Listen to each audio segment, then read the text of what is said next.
Right breaking చూస్తున్న Mohan Babu private యూనివర్సిటీకి భారీ ఎదురు దెబ్బ తగిలింది. విద్యార్థుల నుంచి అధిక ఫీజులు వసూలు చేయటం, ఆదాయాన్ని వెల్లడించకపోవడంపై ఉన్నత విద్యా నియంత్రణ పర్యవేక్షణ కమిషన్ కూడా జులిపించింది. ఏకంగా 15 లక్షల రూపాయల జరిమానా విధించింది. 2022-23 నుంచి 2024 సెప్టెంబర్ వరకు విద్యార్థుల నుంచి 26.17 కోట్ల రూపాయలు అదనంగా వసూలు చేసినట్లు కమిషన్ గుర్తించింది. ఈ మొత్తాన్ని విద్యార్థులకు 15 రోజుల్లోగా తిరిగి చెల్లించాలని ఆదేశించింది.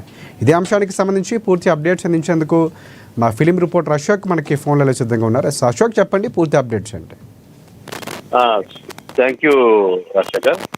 తిరుపతి వేదికగా మోహన్ బాబు యూనివర్సిటీ అనేది 1992లో స్థాపించారు. అయితే ఈ మధ్యనే ఎంబీయూ యూనివర్సిటీగా దానికి కూడా ఒక దీనికి సంబంధించినటువంటి కూడా యూనివర్సిటీకి కావాల్సినటువంటి అర్హతలన్నీ తీసుకుంటూ ఒక యూనివర్సిటీగా కూడా తీర్చిదిద్దడం జరిగింది.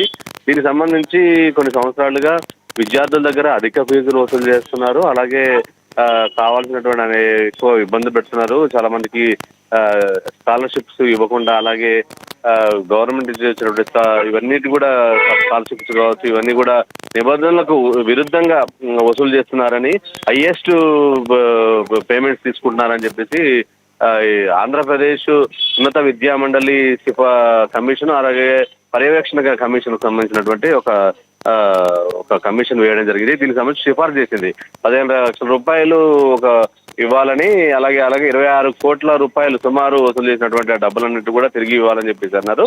దీనికి సంబంధించి వీరు హైకోర్టును కూడా సంప్రదించారు. అయితే ప్రస్తుతానికి హైకోర్టు స్టే ఇచ్చింది.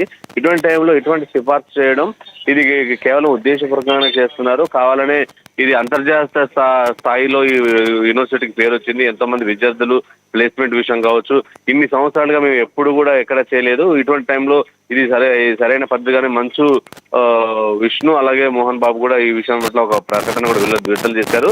ఇది హైకోర్టులో స్టే ఉండగా ఇటువంటి ప్రకటన చేయడం, మీడియాలో కావాలని ఉద్దేశపూర్వకంగా చేయించడం, ఈ ప్రభుత్వం కూడా ఇటువంటి సిఫార్సు వేయడం అనేది ఉద్దేశపూర్వకంగా జరిగేది. దీని మీద మేము తప్పుపడుతున్నాం.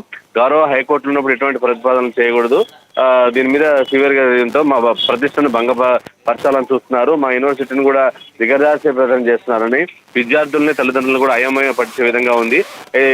ఖచ్చితంగా ఇటువంటి సంస్థల్ని, పార్టీలను, రాజకీయాలను ఆపాదించి చేయడం ఇది ఉద్దేశపూర్వకమైనటువంటి ఇదే అని చెప్పేసి వారిద్దరు అభిప్రాయపడుతున్నారు. ప్రస్తుతానికి మాత్రం ఇది హైకోర్టులో ఉన్నందున దీనికి సంబంధించిన కమిషన్ ని రద్దు చేయాలని మరోసారి పిటిషన్ కూడా వేసినట్లు కూడా ఆ వర్గాలు మనకు చెప్తున్నాయి. అయితే ప్రస్తుతానికైతే ఇది చర్చనీయాంశంగా మారింది రాజశేఖర్. అయితే right, thanks for updates Ashok.